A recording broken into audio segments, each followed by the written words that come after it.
All right. Good evening, everybody. Thank you for joining us for another round of Geekly Goods Roundup. As you can see, I am not Leo. Um, Unfortunately, he won't be with us tonight, but I'm sure he's having a grand old time watching Queen Beyonce. He's over in Las Vegas. So for tonight, I will be our host of our festivities. Hope everyone's doing well. Again, thank you for joining. If you are joining us right now, let me bring in my co-host for the evening, Mr. Mike. How What's you doing? up? Novice Cinephile in the building. Thank you for bringing me on, Loretto. I'm excited to talk Rebel Moon.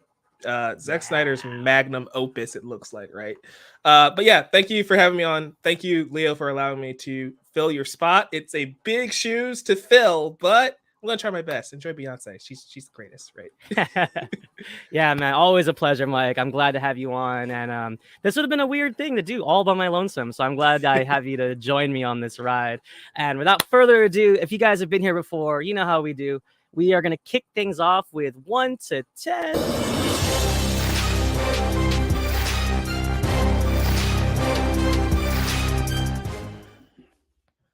All right, if you're just joining us, the 1 to 10 segment, we focus on upcoming trailers and movies that are coming up, and we rate them from on a hype level of 1 to 10. And first up on the docket, we have Foe, a film that I was completely unaware of. This came kind of like way under the radar for me, but I am massively intrigued by the concept. It's directed by Garth Davis, who the last time I seen him do anything was Lion, starring Dev Patel, and I think was that Nicole Kidman, Mike? It was Dev Patel, and yeah, it was Nicole Kidman. That's okay. Just trying to refresh my memory. That was a pretty good movie. movie. Mara was also in that movie. Wait, who is it? Rooney Mara was also in that movie. Oh, there you go. I guess she's got a link with the director there, but pretty much it's set in the future. I think it's 2065. I saw the title card, and it's a really interesting concept. It's like this married couple, like isolated in like the middle of nowhere, and the husband has an opportunity to go to space, but he doesn't want his wife to be lonely. So the conversation is being brought up of leaving her a companion of some sort, and I think we're diving into some AI here. But man, it looks really good. It looks really intense. I think there's a lot of intrigue and mystery behind the, whether or not she'll be with with the android, and what's the whole drama with the guy going to space. And by the way, this is starring Saoirse Ronan and Paul Mescal. I haven't seen Paul Mescal since After Sun. Saoirse Ronan, I freaking love. I love everything she's in, whether it was Little Women, Lady Bird. She's just great. So let me pass this to you, Mike. I think right now I'm at a hype meter of like, I'd say give like a good 8.5. I'm excited, but also, we haven't seen a lot from Garth Davis, so I think, I'm going in cautiously optimistic. How about you, man? Yeah, that's the thing.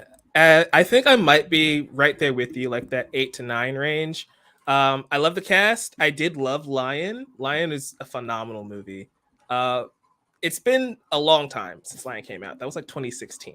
So I do want to know where Garth Davis is as a filmmaker, 7 years removed from that. The film is based on a 2018 novel, so I think that's interesting. It's not an original story from Garth Davis. Saoirse Ronan, like you said, and Paul Mescal are fantastic. I mean, the trailer makes it a big deal. Academy nominee, and then boom, their name popped up each time. Love it. It's a lot of mystery, like you said, and I think the intrigue of that AI, or like we still don't have an idea what's happening. Are they making like a clone of him? Is it like an android of him? Is it a completely different person? I love how they give us a lot of like what the story beats might be, but they never answered them. And I think that's what a good trailer should do. It leaves me wanting more. So this, for me, skyrocketed to one of my most anticipated movies upcoming. So yeah, I think I'm at like 8.5, 9, right where you are. Awesome, man. And then I think, correct me if I'm wrong, I don't have the IMDb up right now, but I think the third guy in the picture was Aaron Harris. Let me double check. Yep, Aaron Pierre. Sorry, I look like a Harris on the screen, but I'm not familiar with his work. But I think his character also will have a lot to do with the mystery of the whole film. It's hard to tell like what his role is. He's the one sending Paul Mescal off to space, but then there's a scene where Saoirse like slaps him and makes me wonder like, does he have ulterior motives? Is he the mastermind? Is he the one that's gonna be behind Paul Mescal's double of whatever? We don't even know what it is, like you said. So Right. I think that's gonna be interesting. And also, I wanted to highlight, like, apparently, I don't know if they have like a relation. Like, Rooney Mara was also in Mary Magdalene. Yeah. That was like a religious picture that Garth Davis did. I didn't see that one. Apparently, Joaquin Phoenix is Jesus. That's interesting. Right. No, I feel like that went way under the radar. So we'll see. It had like a 45 on Rotten Tomatoes. That might be why. Yeah, But no, yeah, I was gonna say didn't have a good review on there, so I'm not running to see it. But I wanted to add that Aaron Pierre was he replaced Lakeith Stanfield in this film, which is fascinating to me. I don't know what happened there. Obviously, hoping Mr. Pierre does a phenomenal job, but Lakeith Stanfield was a very inspired choice. So I wonder. Oh man, I could what see him in that role now. Yeah. Yeah, totally. That's why I'm thinking, like, you were talking about what type of role he plays in this film. I'm like, well, if they were going to cast Lakeith Stanfield, I don't think it was a throwaway part, So I'm interested to see how he connects and ties into this greater mystery that we're going to see develop later on. Yeah, man, that's a good bit of information there. And also, I really hope Lakeith didn't drop this project for the Haunted Mansion, because we all know how that went. So looking at the timing of it, maybe because they were probably filming at the same time, right?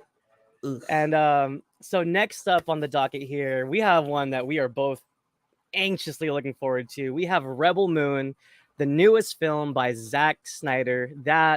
Zack Snyder, you love him, you hate him. He's a very polarizing filmmaker, but I think what excites me most about this particular project is it feels like a natural continuation of the journey he started with 300, Watchmen, the original or the remake of Dawn of the Dead that I loved. Yeah. So it feels like that kind of energy is coming back, and it's like fresh. He's not dealing with other properties like DC characters like Batman, Superman, the Justice League, and all that. So I think it's kind of interesting. This is his own like sandbox, and he could play with these characters. This is his story. So I'm very intrigued to see where he takes us. The visuals look amazing as always. That's kind of like his thing. He's a very visual filmmaker. The final product is yet to be remains, and I think it's interesting that it's going to be only on Netflix from what the trailer said. It looks like such a grand picture to just watch at home. I'm kind of disappointed about that, but I'm tentatively at a 7.5, just because this is a two-parter. I don't know if it's going to be the next Jupiter Ascending or it's going to be the next Matrix. I mean, who knows? This could be a lot of things, and he might have bitten off more than he can chew, but on the surface, it looks really cool. Let's toss it to you, Mike. Those who know me know that I am not a huge fan of Zack Snyder's filmography thus far. But man, he knows how to make a trailer. He knows how to cut a trailer. And whenever I think I'm out, he pulls me back in. So I'm at a 6. It should be a 2 because I do not like any of his movies. They're just not for me. But like you said, it's like I think Zack Snyder's at his best when he is able to tell original stories, or at least utilize his vision to the max, right? The DC thing kind of struggled because those are iconic characters that have existed for like 80 years. And so his interpretation of them didn't work for a lot of people. That's okay. But him being able to play, like you said, in his own sandbox and create this entire world from scratch, as Isaac says in the chat, Dune and Star Wars, if they had a child, this would be Rebel Moon. And I think that's cool. Like, he gets to put his own like sci-fi epic out there, it being a 2-parter. Did you hear the story of him having multiple cuts already of Rebel Moon, by the way? No, I did not hear about that. Of course he does, though. Yeah. There's an extended cut. Apparently, Rebel Moon's going to get an extended cut where it's going to be an hour longer. And I'm confused by that because if Netflix allowed him to make that version, why isn't that just not the version on Netflix? Right. And honestly, I really hope they do like a special, maybe like a week release. Like, at least let us see it on the big screen. This looks so grand, like it's too big to be watched at home. It's very much in that same vein of like a Dune or a Star Wars, where it's like, I want to see these battles on the big screen. I want to see those ships in IMAX. And it's a shame, really, because Netflix has put movies in theaters for limited releases. So I'm not entirely sure why they're beholden to this is going to be exclusively on Netflix. It's a shame, but again, let Snyder cook. I'm rooting for him. I love this cast. Same. I love like the trailer starts and we hear Anthony Hopkins narrating, you know? Yes. And it's like that's the old school style of filmmaking where I didn't know he was in this movie. So when he starts talking, I got chills. I'm like, oh crap, dang, okay, this is gonna be good. Sophia Boutella, fantastic. Fun fact, man, if you look up the images from the film, I think Empire magazine had a big story on it. There's like an android with like a flower in his head, and apparently that's Anthony Hopkins. Oh my gosh. He plays like a robot, so that's kind of fun. Really quick, let me jump into the chat. Sorry guys, I've been leaving you guys hanging. The chatter after, he said, let's freaking go. Thank you for joining us. As always, the laser is always in the building. We got Demetrius Strong. How you doing? Loving the music. We got Isaac Wolf. Welcome in, Isaac. He said, Rebel Moon, aka if Dune and Star Wars had a love child. It's definitely what it feels like. A little bit of Snyder's like rough and tough ragtag group thing going on too, a la what was his most recent one, Army of the Dead? Yep, it was. Kind of get those ragtag badasses, you know, doing badassery things. John Williams in the house. Love your scores. He's complimenting your fenders, Mike. He said, let's go. And real quick, hey, the man himself. What up, Leo? Hope you're having a great time. Thanks for giving us the keys to the car, man. We'll make sure not to crash it. We'll do our best. And Isaac over here is saying, if they are not selling on physical media, he doesn't get the idea. Yeah, I mean, that's the thing with Netflix and Amazon, with all these like epic films are coming out with. It's just like, I just hope they don't forget about, you know, the basis of cinema. Like, people want to collect the media. People want to not have a film disappear on the streaming servers and never see it again. So, you know, we'll see. It'll be interesting to see how they handle it. I honestly, if Netflix really wanted to be that cheap, right? Dune, we're going to talk about that later. Put this thing in theaters because it might kill. Comes out in November. Only real like sci-fi action competition it may have is an Aquaman movie we don't even know exists. Right. So it's like, put it out there for 2 weeks. It might work. You never know. I gotta highlight that really quickly before we move on, because you look at something like The Boy and the Heron with Hayao Miyazaki that had like no trailer, and they just released images a couple days ago, but we're like so excited. And then you look at something like Aquaman 2, there's no photos, there's no trailer, and I feel like half the world could care less. Like, it's just kind of funny, like the difference. Like, that's something I know we didn't have it on the docket, but we could kind of talk about. Like, Aquaman, like Warner Brothers came out and said Aquaman 2 is going to happen. It's going to stick to that date. And I'm like, why don't we have a trailer then? Why don't we have a still image? We have that one image of Jason Momoa they released like a year ago. And I don't understand what's going on with that movie. Right. I'm very concerned. And I was going to say, you know, we could probably jump into it when we start talking about Blue Beetle, but I think a lot of it is, I feel like a lot of it is they don't know what to do with the movie. Because obviously James Gunn wants to do his own thing, but somehow rope in Jason Momoa because everybody loves Jason Momoa. So I just feel like they're still arguing about it somewhere behind the scenes, and they're probably throwing their hands in the air because the Flash bombed, you know, Shazam bombed, Black Adam bombed, Blue Beetle's not doing too hot. Yeah. So I think they're all just throwing their hands up and arguing amongst themselves. So probably. And with that being said, though, let's jump into our next segment, y'all.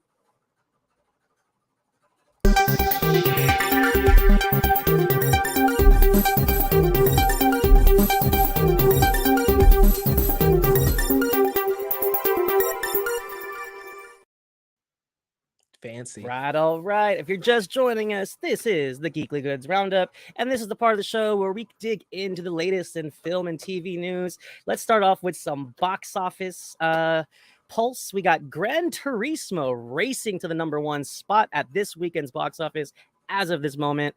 Blue Beetle has unfortunately dropped off by 49%. They're still in third place, but overall box office numbers are super low. I feel like it was Barbenheimer, and then everybody else for the rest of the summer. Like the numbers are way down. I think Gran Turismo is taking number one with like something like 17 mil. If I don't know if you want to fact check me on that, Mike. Something like 17.3. There you go. And then Barbie again holding strong number two. But I mean, Barbie was number one for like 4 weeks. So last week was Blue Beetle. Now it's Gran Turismo. But Barbie's still hanging around. People are still going out to see Barbie, which is remarkable in and of itself. The phenomenon that is Barbie, I never would have guessed. Like this is just nuts. But let me pass this down to you, Mike. I feel like this whole summer has just suffered by, like, for example, June just had too many films. I feel like after Barbenheimer, I feel like maybe audiences are tapped out. You know, kids are going back to school, people are staying home. What do you think is going on here, and how do you think Gran Turismo is going to fare for the rest of the summer? Yeah. Well, to answer the first part of that question, it was an overcrowded summer, really. Because when you think about Mission Impossible, Indiana Jones, Fast X, like all of those movies made good money. The problem was their budgets were too high, so they didn't see the return that they needed for them to make a profit. And two, like it was just stretched too thin. There were so many movies coming out at the same time, and you ended up having to pick one or two. So that means 3 or 4 suffered. And Gran Turismo's case, they're in that weird position where they're, like you said, they're in that post-Barbenheimer lull. Because everybody saw Barbie 3 or 4 times. Everybody saw Oppenheimer twice. And it's like, the movie, like, I was talking to friends about Gran Turismo before. The marketing for this movie was not great. Like, nothing from those trailers said I should go see this. I only watched this movie because I'm here today. Like, that's why they got my ticket. Sorry we twisted your arm, Mike. I mean, I did end up enjoying it, so there's that. But like, that's the problem. I didn't feel the need to go see it, even though when I got there, I had fun with it. So I think Gran Turismo will be okay. It only had like a budget of $60 million, I think I saw. Not bad. So it making 17.3 opening weekend isn't great, but if it has decent legs, it should still be able to break even. Blue Beetle, I feel so bad for that movie. Like it's enjoyable.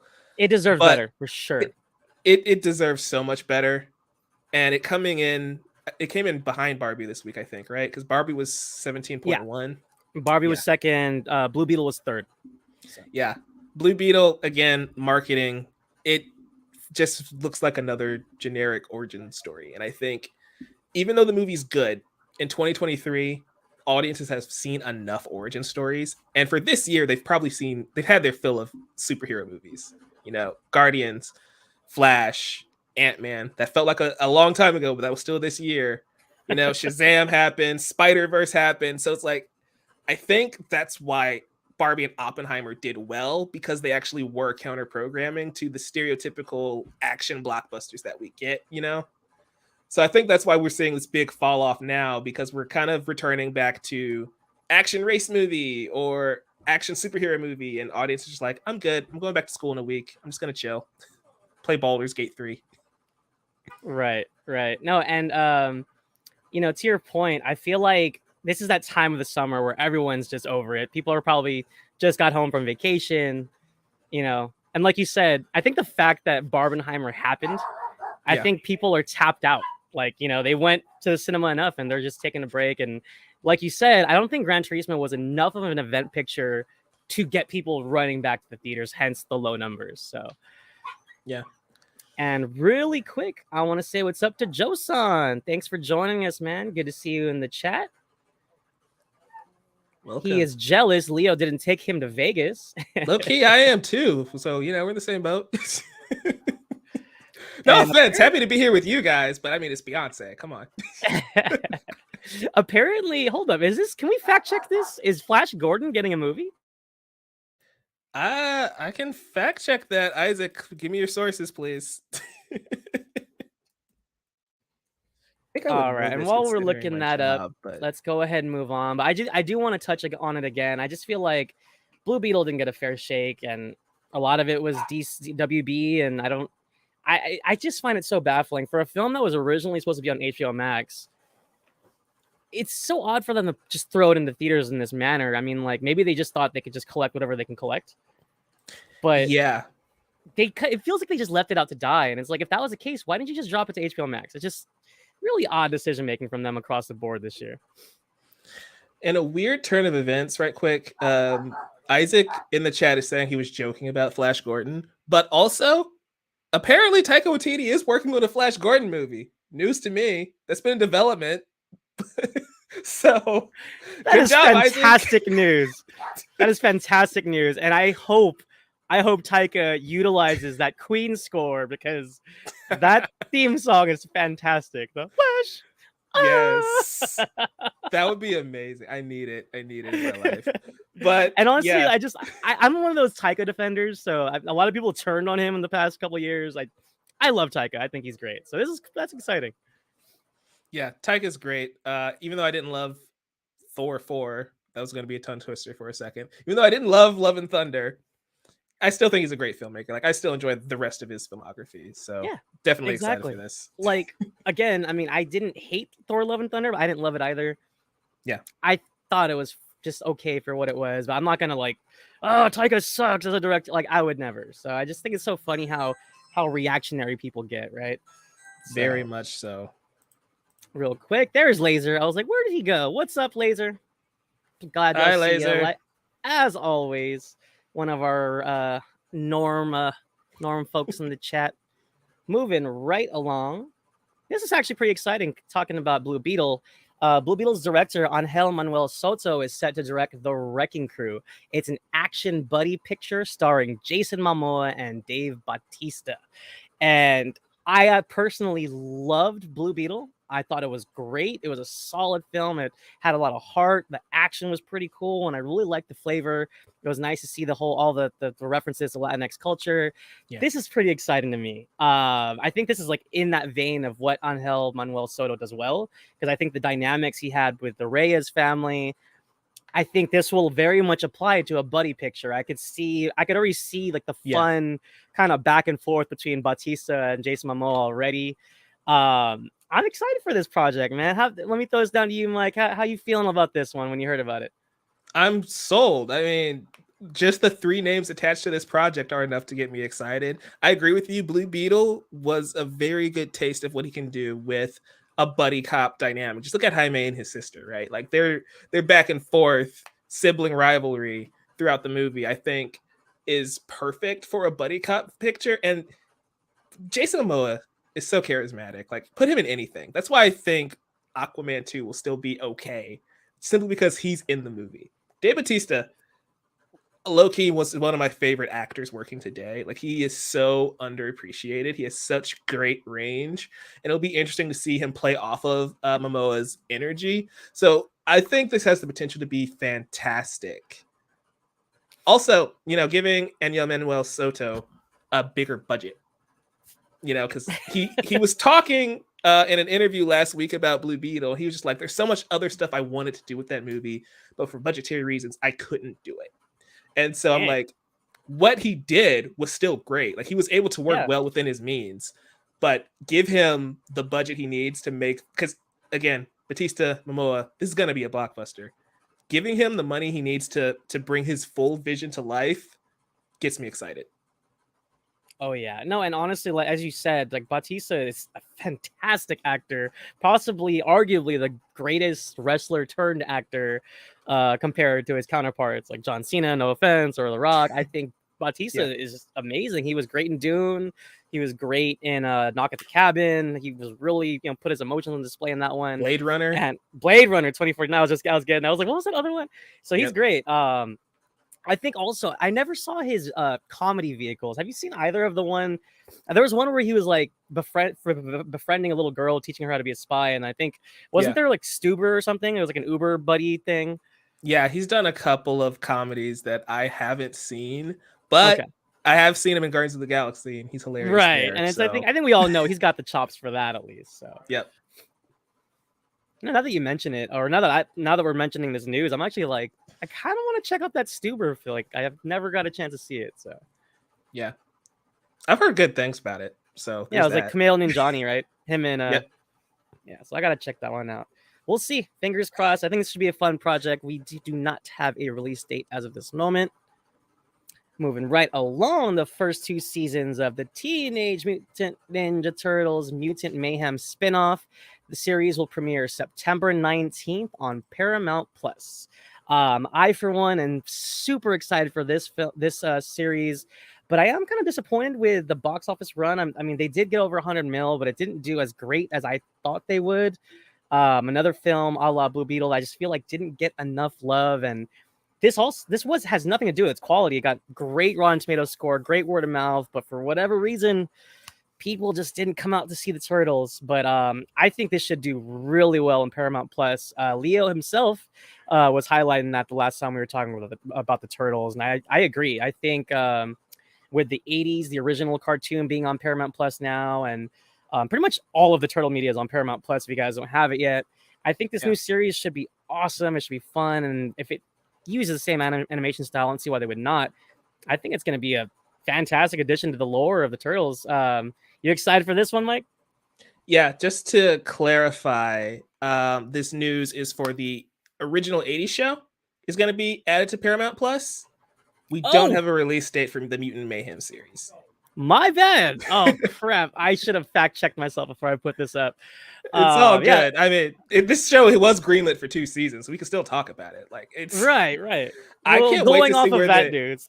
Yeah, but to answer the question with this, I can't wait for the show because the way that movie ended, there's so many possibilities. So Mutant Mayhem's animated series, can't wait. Regarding the 80s show, though, I'm extremely excited for people to revisit that series. I think it's the first time it's been on streaming ever. So Paramount has officially become the home of the Teenage Mutant Ninja Turtles, because I think now every iteration is streaming there, which is very cool, except for Batman versus TMNT, because Warner Brothers won't let them have it. But yeah, I don't know why they're starting off with the first 2 seasons instead of just adding the entire series, but you know, they did tell us at San Diego Comic-Con that the entire show will end up on Paramount Plus at some point. So that's cool. Glorious. I can't wait. I mean, I don't know if it's obvious. I'm a pretty big Turtle fan, but I can't wait, especially that 80s iteration. I literally grew up on it. And who doesn't know the theme song, the Teenage Mutant Ninja Turtles, Turtles in a Half Shell. Oh, so good. What's your favorite version of the Turtles? Well, so Leo has been like shaking a stick at me to see the 2003 version. You haven't seen it? No. And I watched a couple episodes of Rise of the Turtles. That was a 2012, I think, something like that. Mm-hmm. I like the art style of that one, but 2003 I didn't get into. I heard it's really good though. It's really good. It was my favorite, but that 2012 show, I think, is just the perfect mix of the darker themes from the 2003 show, but the fun, wacky antics of the 80s show. And it's like that perfect amalgamation. And I think Mutant Mayhem is the perfect evolution of that formula, where it kind of takes everything from the Turtles' history and says, hey, you guys know these characters. They've been around for like 40 years now. We're going to do something a little bit different. And it blew my mind. Loved it. I was going to say, as soon as I'm done with my Star Trek journey, I think that's my next big journey, is getting into the 2003 Turtles for sure. Stop after season 4. Nothing else matters. Keep that in mind. Got it. Wait, hold up. Because you can't just say something like that and not have me respond. So are we talking about like the last season of Game of Thrones bad? Or I mean, what are we talking about here? So, like I said, that show it's closer in line with the comics, so it's a lot darker than the 80s show. Okay. So the network didn't like that. And so they completely changed the art style, they completely changed the tone, they completely changed the villain. So it's essentially a different show after halfway through. Okay. And so that sucks. Yeah. But but they did finish the show. They just never released it. So Paramount has the final season. Interesting. So it could be like a Clone Wars on Disney Plus kind of thing. Yeah, it was literally the lost season of Ninja Turtles, but now Paramount has it. It's on there, so you can watch it in its entirety, the original way that show was supposed to end. It's pretty cool. All right, I will take your advice, sir. Josan's saying he thought he was going to hate Rise of TMNT, but it slaps. He's saying it is low-key fire. Yeah. So at some point, I will get to that one as well. Maybe after season 4 of the 2003 version.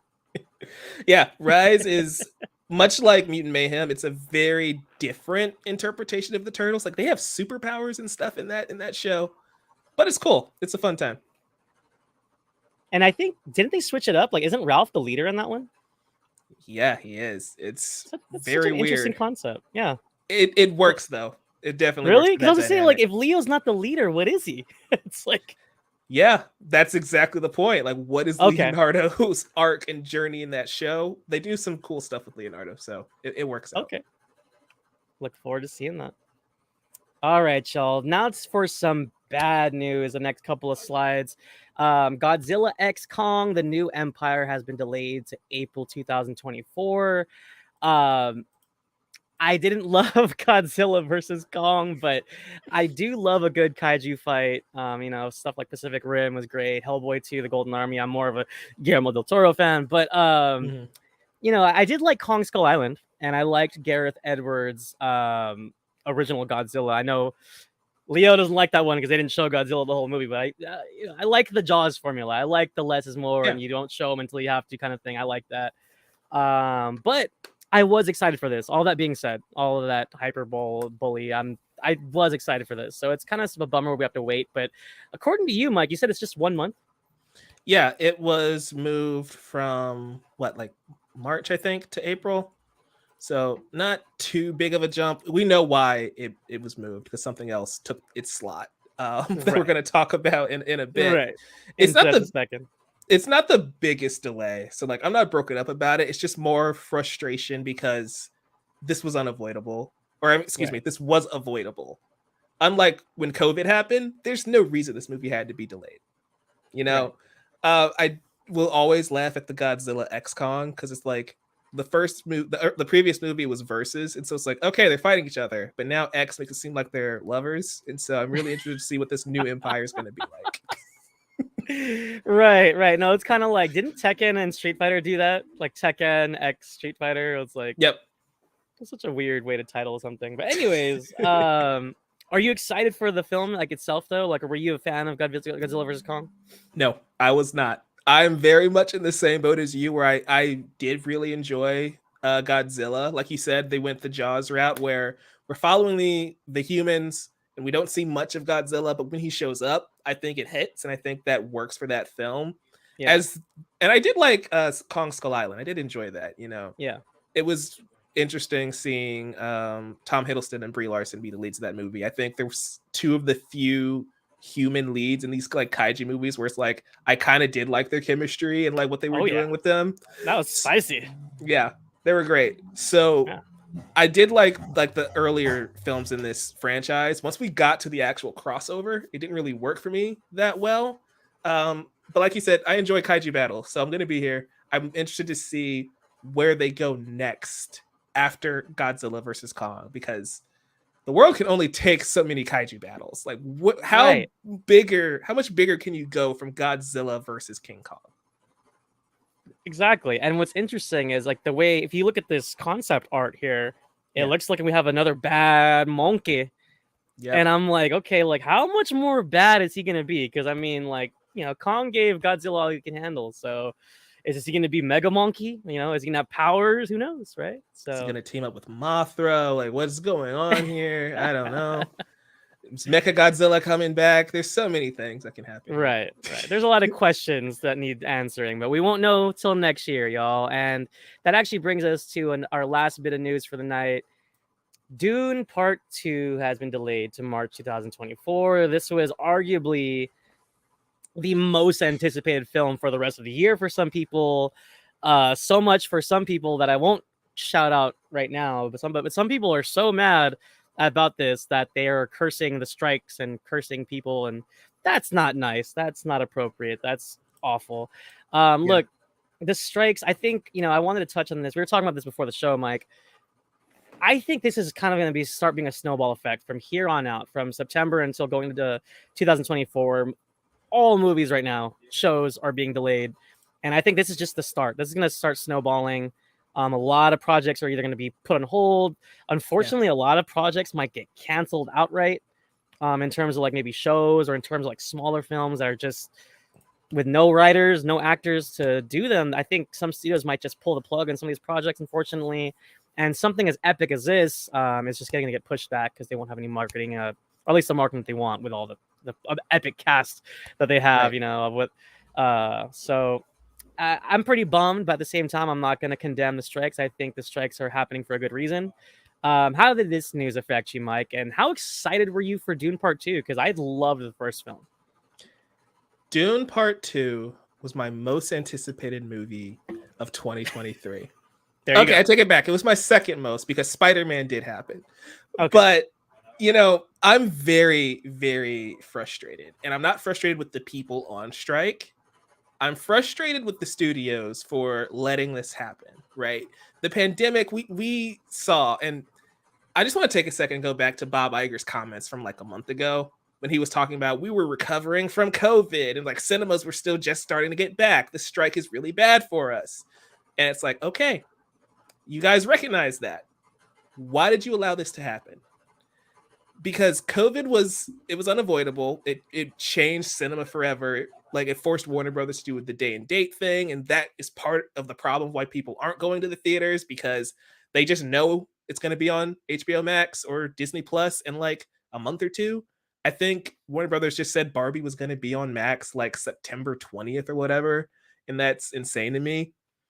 So Dune, it's a shame because we know why they pushed it back. You already said it, Loretto. They pushed it back because they want the cast to be able to do press, because they know having Zendaya and Timothée Chalamet have all these other actors doing press is going to be good for the movie. Christopher Walken, Florence Pugh. Exactly. All these fantastic actors. It's crazy to me. Austin Butler, with his Elvis voice. Do you think he shook it by now? Like, is he still going to be sounding like Elvis? That's something I'm looking forward to. I'm willing to wait for this press release and press tour. I got to see Austin Butler in some interviews if he's still talking like Elvis. Yeah, but I think it's crazy to me that they pushed this movie back because they want the cast to promote it. Why don't they get AI to promote it? Right? Isn't that the entire point? You're trying to replace these real people with AI, but you all of a sudden you're refusing to acknowledge that you actually do need the actors and the writers, the people who are on strike, to properly market and sell this movie.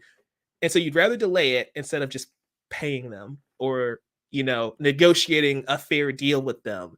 And that to me is extremely frustrating, because you're going to hang this movie out to dry, because it had IMAX screens for like 8 weeks straight. It had the perfect release date to just kill it at the box office. And now it's in March, and the Laser in the comments is bringing up a great point of what the March schedule looks like. So it went from having no competition to all of that. It's that's sad. A good point. That's a really good point, Mike. I think this just highlights how awful the studios are handling the strikes. And this is them putting their foot down and putting a potential Best Picture of the Year contender into next year just because they don't want to pay their actors and their writers. It's terrible. But let me go down this list real quick, because you did bring up another good point. March 2024 is ridiculous. We got Elio by, I think that's Pixar, right? Yep. We got Kung Fu Panda 4, Quiet Place Day 1. We got Snow White. I think that's the one with Rachel Zegler, Disney's big live action remake that they'll never stop doing for some reason. Ghostbusters Afterlife sequel, and Mickey 17. I don't know what that is, but that is Bong Joon-ho's next movie, I think. Oh, shame on me for not knowing that. That's great. That's fantastic news. But if studios are smart, I imagine, God, that's such a random month to just stack like a bunch of movies. I feel like some of those die. Well, some of those got to move. Like, you know what I mean? It's not a summer month, and even then, I hope people learned a lesson from June. Because June, they were just cannibalizing each other. Like Indiana Jones bombed, Mission Impossible bombed, Fast X kind of did okay, not that great. This is the one thing about delays that suck. And I get it. People are upset about the delays, but this is what happens. Like you delay all these films and then you don't know where to put them. And then you end up overstuffing and overcrowding the market. This is a disaster across the board, not just for the actors and the writers, but for the audiences. It's terrible. It's a disaster because, again, I'm also thinking about what this means for the future of this franchise. Like we have the marketing push for Dune literally starting. I think they did it may have been Vanity Fair or a Slash magazine where they came out and they were on the cover, and like Denis Villeneuve had all these interviews and quotes coming out about how he's excited to do Dune Messiah and finish the trilogy. And I'm like, this movie, if it doesn't make money, will they even greenlight the third film? And it would have made money in October. I don't know what it does in March, because like you said, it's going to be overcrowded. And we just saw what happens when you have an overcrowded summer. A lot of films suffer. And even if half of these movies that you just talked about move, that's still way more competition than it would have had if it just stuck to its original release date, which again could have been avoided if they just met with SAG and the WGA. Like they should have gotten this over with by now. Exactly. And also, I'm on the side of the fence right now. Like, sure, am I mad this was delayed? Of course. But at this point, I wouldn't mind if it just completely moved again. Yeah. I think it has no business being in March. It has no business being in that month with all those other films. I don't know. This is just ridiculous. I don't know what WB's plan is, but to be honest, they haven't been making sound decisions ever since Zaslav took over. So true. I mean, you know, they got lucky with. It's a shame because this movie could have done. I don't know. Oh, were you guessing audio a good delays, number? Sorry. No, you're good. Okay. Yeah. We had an audio delay, so I didn't know you were talking. My bad. But I was just gonna say, I think it could have done like 600 million, maybe. Could have done way more because it would have had great word of mouth, and it would have made up for all those other bombs that they had throughout the year. And they just said, "Screw it, we're gonna go stick it next to 2 Disney movies." Because Snow White, for all the controversies, it's going to make money because all the Disney remakes do. Right. Pixar is going to make some money. Right. A Quiet Place and Kung Fu Panda, come on. There's too many known quantities there that audiences are going to be looking forward to. And Dune, as much as I love it, it's very sci-fi, and sci-fi doesn't do well compared to some of these other genres. If it was alone, great. But once you start putting it next to these more family-friendly, as Warner Brothers would say, lean back content, it might suffer a bit, which is a shame. But again, the strikes are necessary, so it is what it is at this point. I just hope it's not that snowball effect you said, because if it is, that's going to be major problems for the next couple years. Oh, exactly. No, and I think the MCU is a good example because I think they pushed back almost their whole slate going into next year. And you know, if this keeps going on longer, I mean, who knows when we're gonna get Avengers: Secret Wars. So as much as that's kind of a bummer to hear, I'm not gonna condemn the strikes over it. Really quickly, because we do got to move on to our next segment. But this is a good idea with WB. They should have postponed Aquaman. I mean, no one is chomping at the bit to see Aquaman. They should have left Dune where it was. And like you said, sci-fi and Dune itself, I think the first film, I can't remember how well it did, but I know it's not exactly a box office earner. It was in COVID, so it had that day and date release. Right. Check up the box office for Dune. But I think without competition, it would have fared a lot better. So $400 million in a pandemic. That's very good, actually. That's not bad. So, but at the same time, to your point, though, I don't think it would fare well with competition. Right. So why, if I was WB, like, why put yourself in that position? Right. So exactly.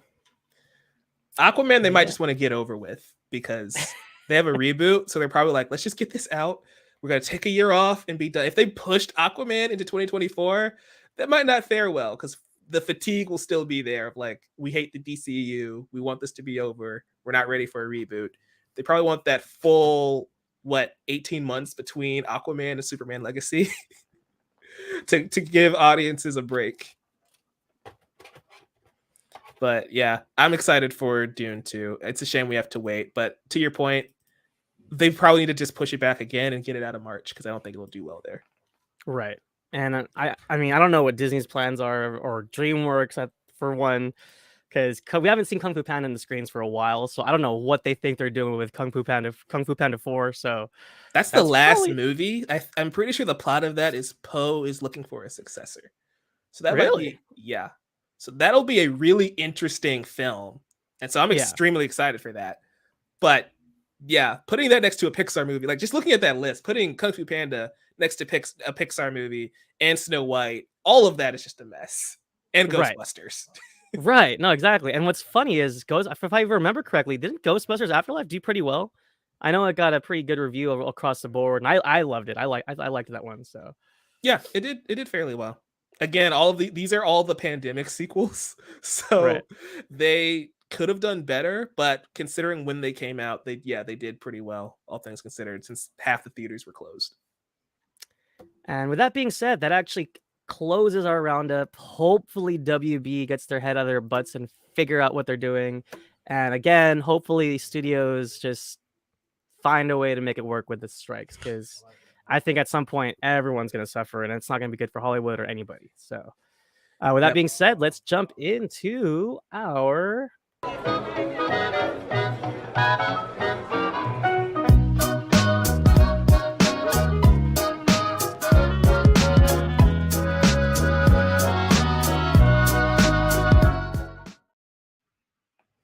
classy.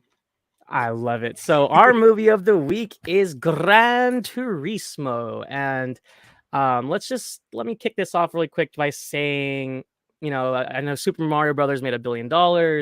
People are licking their chops. It's like a video game revolution. I don't know if this film adds to the video game revolution, like so to say, but it was quite an enjoyable picture for a film. Like to your point, Mike, I wasn't like, oh, I gotta see this new PlayStation Gran Turismo movie. Like I didn't have that much interest in it.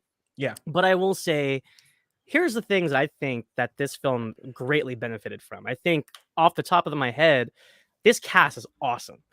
Mr. Orlando Bloom, where have you been like in the past decade? My Legolas Will Turner love still grows strong. I love this guy, and he did a fantastic job. He arguably had a lot more charisma than our lead. No offense to the guy. And of course, we have David Harbour of Stranger Things fame, of course, Sheriff Hopper himself, playing the chief engineer for our young gamer turned racer. And of course, behind the camera, we had Neil Blomkamp, who I thought was amazing, starting off with District 9 and then going into LCM and Chappie. I haven't seen, but he's a very promising filmmaker, and I thought he did a good job with what he was given. And just to give a quick synopsis, y'all, if you guys don't know this, Gran Turismo is actually based on a true story, based on an actual contest where a gamer that was driving racing simulators all his life got an opportunity to actually race cars. So I think the concept is really cool, but I think when you do the true story bit of it, it almost doesn't even feel like a video game movie as much as you would compare to like a Resident Evil film or like an Uncharted film. This doesn't feel very fictional at all. It just kind of feels like a sports biopic. And I think that's kind of an interesting double-edged sword, because it's like, it's good in that manner, and like in that sense of it's just a straight up sports biopic. But then as like a video game picture, it's like, is it really a video game movie? I don't know. It's kind of the same thing with Air. Like, is Air a sports movie? Like, it's one of those debates. But overall, though, I would say I did enjoy the film. Man, can you look this up, Mike? I can't remember the young actor's name that played our lead in the film. I literally just saw it today too. But I feel like Archie Decky, I think is how we pronounce his last name.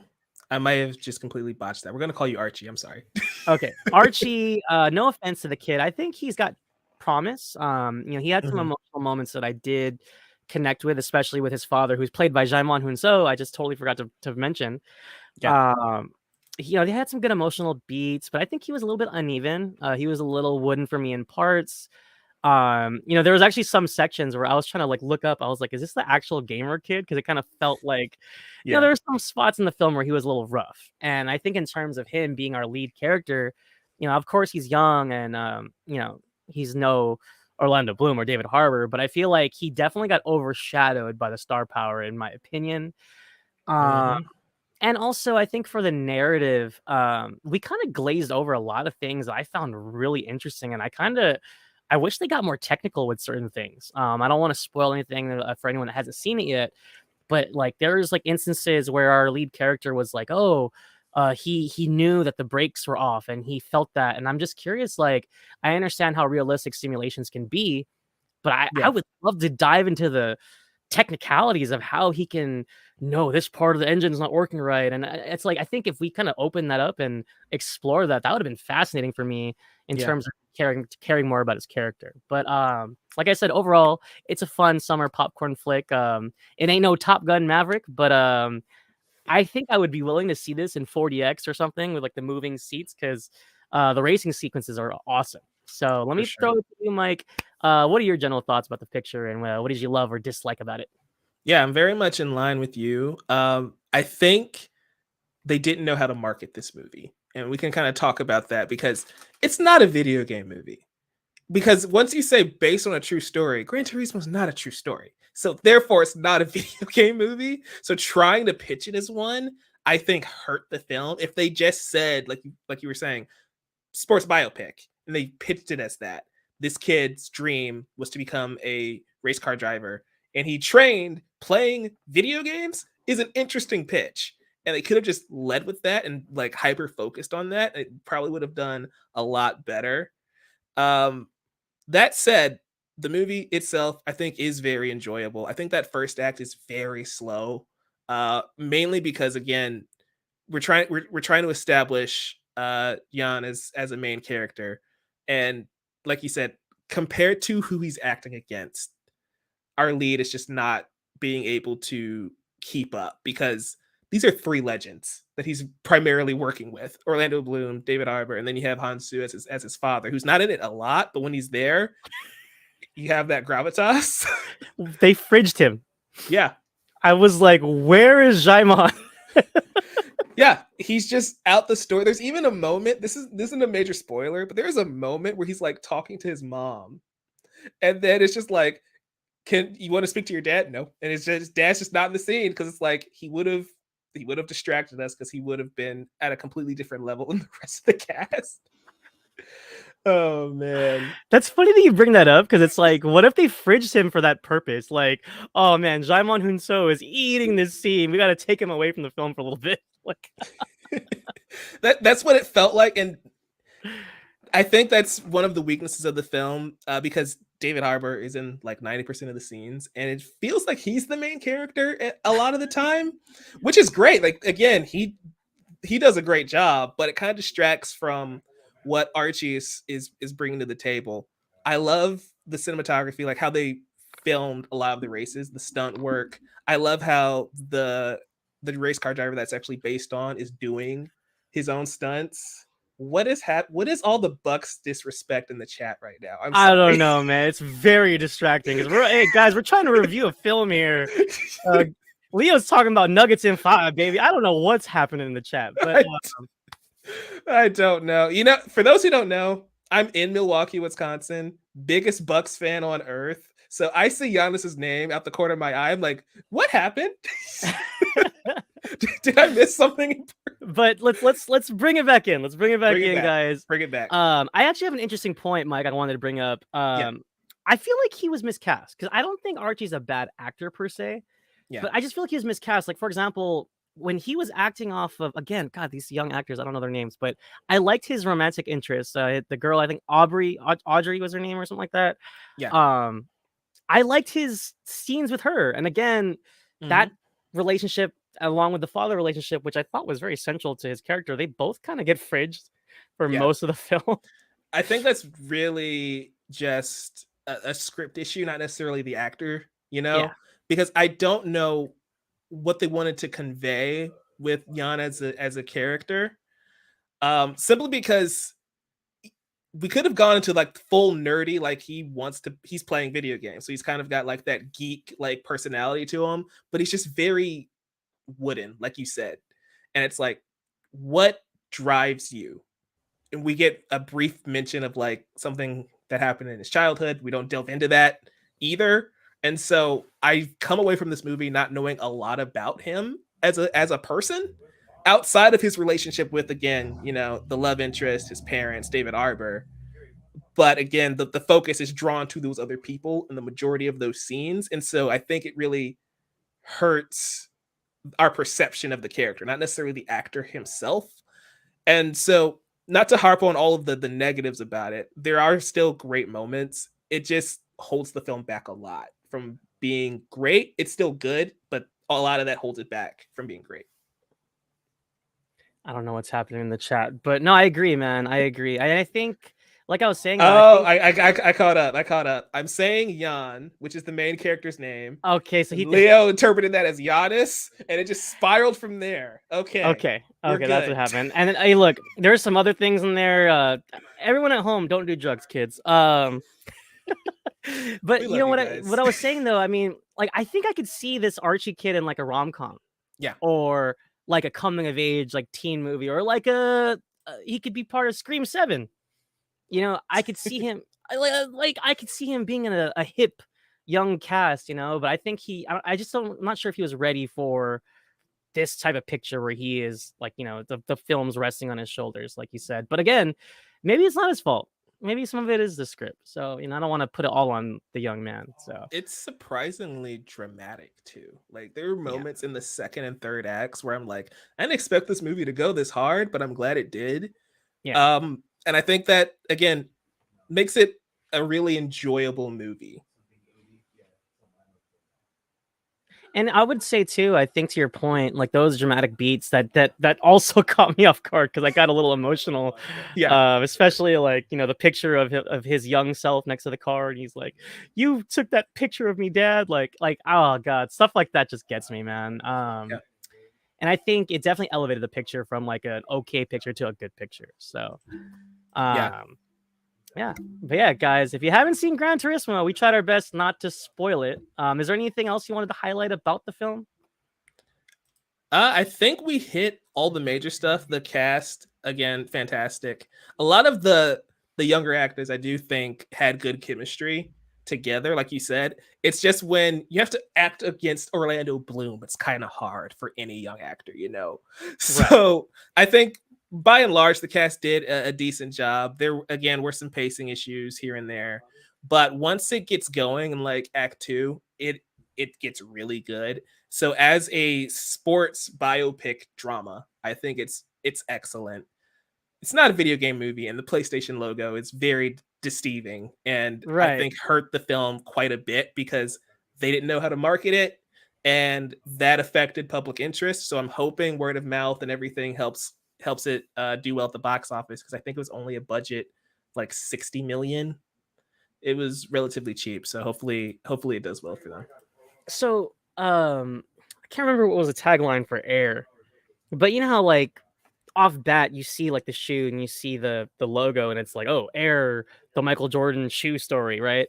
Yeah. Do you think this film would have benefited from like a different name? Like I mean, I'm not trying to think of a good one, but I'm just saying, for example, if this movie was called The Gamer Racer or something, and then the subtitle was like based on a Gran Turismo true story or something like that, do you think that would have fared better? A PlayStation story or something? Yeah, versus based on a video game. Because I feel like based on a video game, based on a true story, it cancels each other out, and people are like, it's just a video game, right? Like, I don't know. Like, it's again confusing. Like, I don't even know how to describe it. Like, when you see Uncharted, we know what Uncharted's gonna be. Exactly. When you see Tomb Raider, we know what that's gonna be. Gran Turismo has no characters, you know, because you literally boot it up and you get in the car.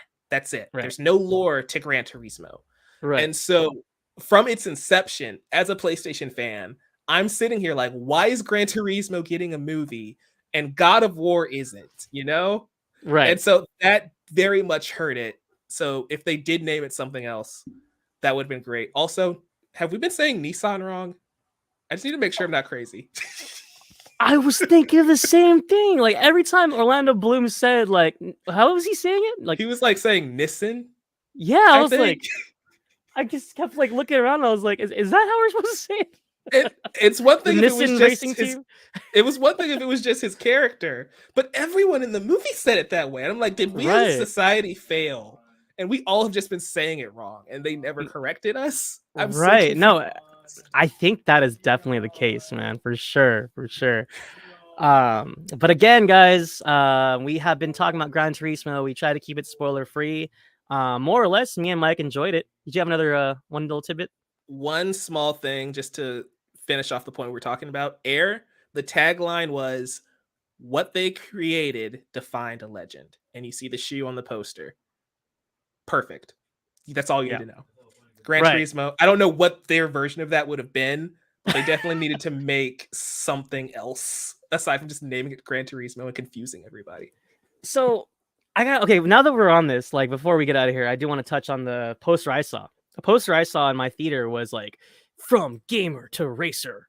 Like that's like the big bold letters on top of the poster. And that's interesting, but I feel like they should have went the route like the compelling true story of how a gamer turned racer. Like it could have been one of those taglines, like a storybook tagline, you know. And I think that would have shown, I think it would have shown this movie in a more serious light, but to its benefit for people to take it seriously versus, I remember when this, like you said, Mike, when this was being conceptualized, I was like, Gran Turismo doesn't have a story. Why are we doing this? You know, and then we get the trailer and I'm like, oh, like I had no idea. Like I had no idea what they were trying to do.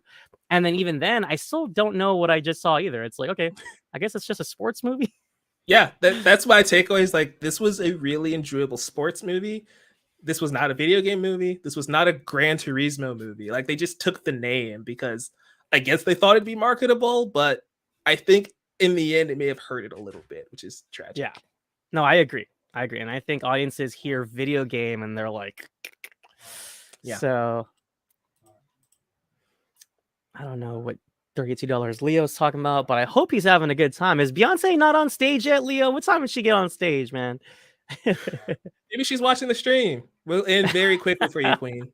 We got you. But yeah, man, that about wraps it up for tonight's stream. I want to thank everybody in the chat. I want to thank you, Mike, for being here. Why don't you tell everybody what you got going on? Yeah. Thanks again for having me, Loretto and Leo. We've got a lot of stuff going on that I want to talk about. I'm in the small box, which is cool. I didn't even know that was a setting. Sorry, I hit the wrong button. I was like, abort. You're good. I'm just like, I didn't know you can make one person bigger and one person smaller. That's a new feature for me.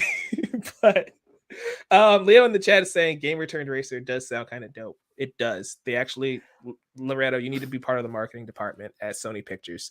But yeah, thank you guys so much for having me. It's been a blast talking with you all about movies and everything going on in Hollywood. You can find me at Novice Cinephile on Twitter or X, whatever we're calling it. You can also find my work at collider.com. We've got a lot of stuff on the Netflix One Piece show that's coming out. I've got some reviews coming up there. Also reviewing The Continental. So when that embargo lifts, you'll hear my thoughts over at collider.com.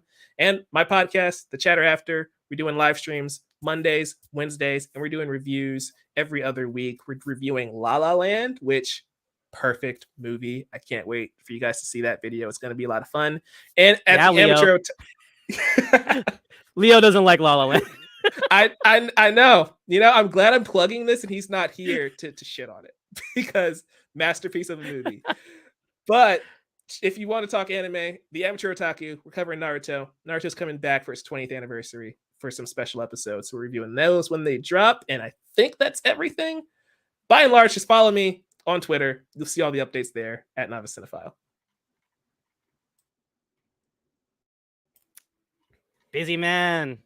Novice Cinephile. Check him out. Follow his channel. Subscribe. Follow him. Check him out. You can always find me on Twitter or Letterboxd at Marcellus Durden. I don't have a lot going on. I'm a proud editor and reviewer for the Cinema Spot, but you can follow us on all socials at the Cinema Spot and thecinemasspot.com. Can't wait to give you guys more news on that front, but when I do have more news, I will give it to you guys here. Like and subscribe down below. I'm losing my signal. Are we good? Are we good, Mike? You see me? We're good. You're a little grainy, but you're still here. All right. And that about wraps it up. Also, please follow our main channel, Geekly Goods. Please like and subscribe to that. For myself and for Mike, we will catch you guys next time. Thanks for joining us, everybody. Thank you.